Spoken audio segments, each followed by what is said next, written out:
Breaking: Coco Gauff teams up with $67 billion giant. Is this the Roger Federer move we all expected? The news didn't arrive with fireworks. There was no countdown clock, no teaser trailer, no suspicious Instagram blackout. It simply appeared one calm morning across financial feeds, sports networks, and social timelines like a quiet earthquake.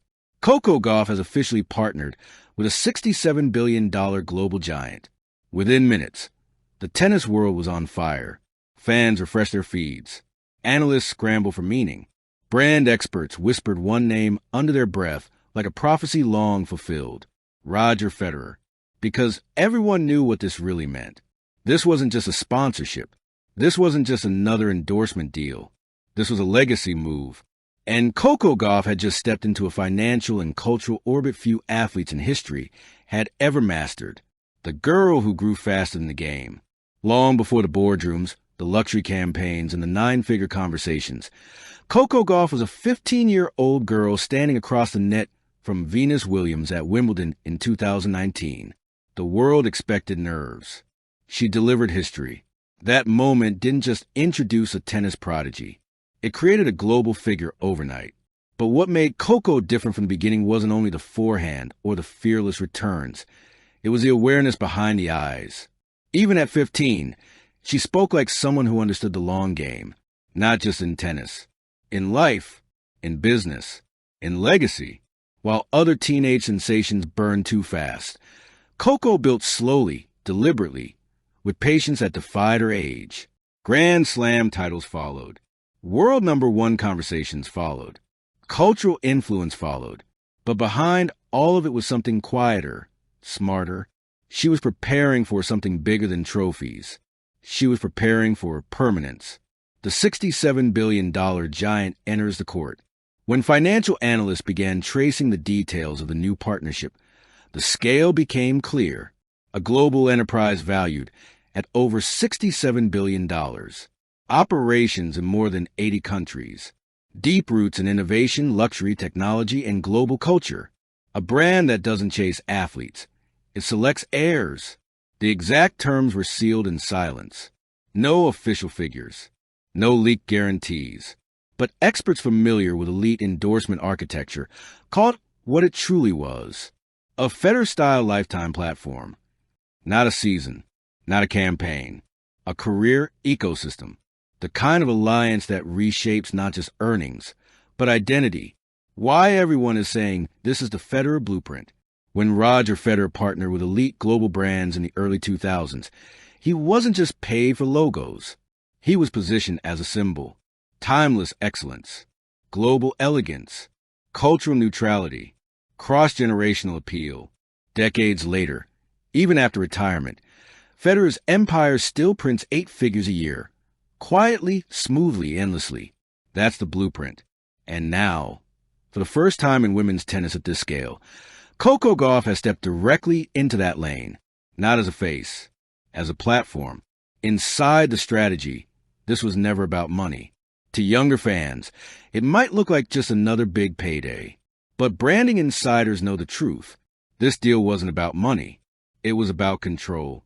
Control over image direction, global positioning, long-term equity, post-career relevance, ownership pathways, cultural storytelling.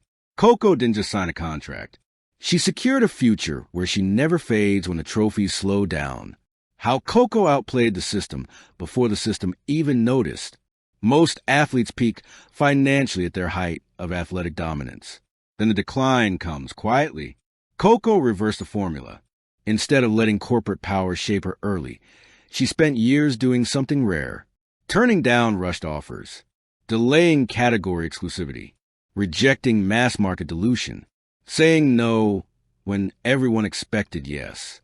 She studied brand theory. She studied market behavior. She studied legends, Jordan, Serena, Federer, LeBron. While the world watched her backhand, she was studying balance sheets. Her team didn't chase endorsements. They built leverage.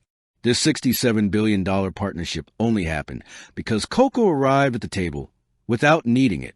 That's real power. What this means for women's sports, permanently. This deal doesn't just elevate Coco.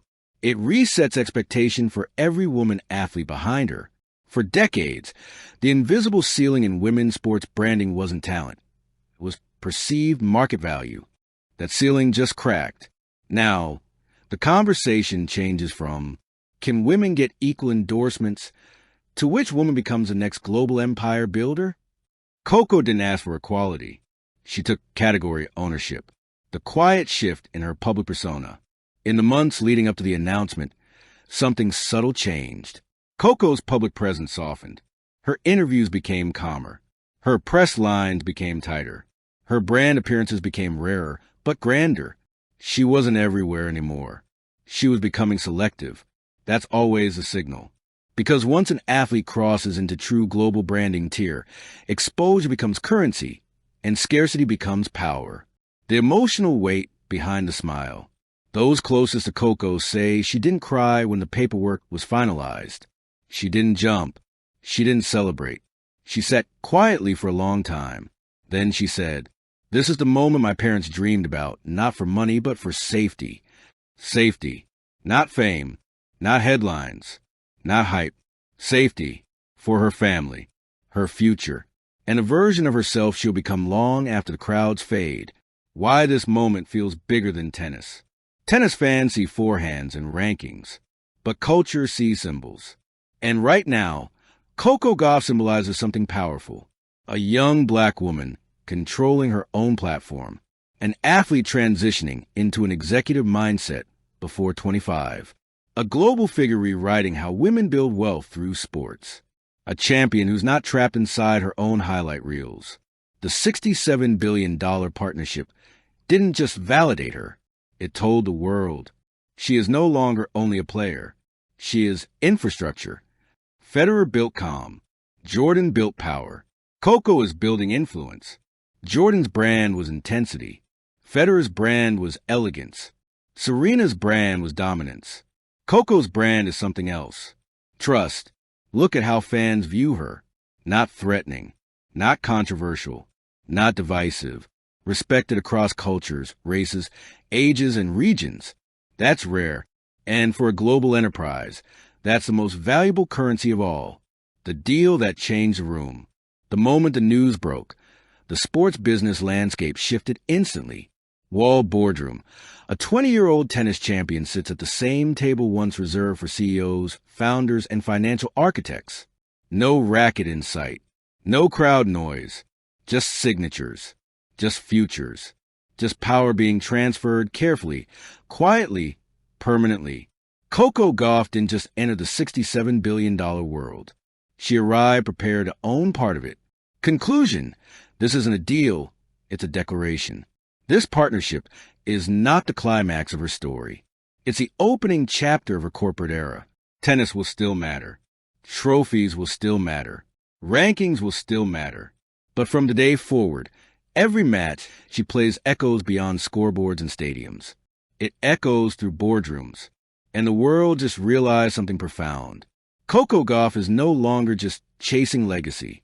She's building one in real time. Thank you for watching. Please don't forget to hit the subscribe button, like, and share. Till next time.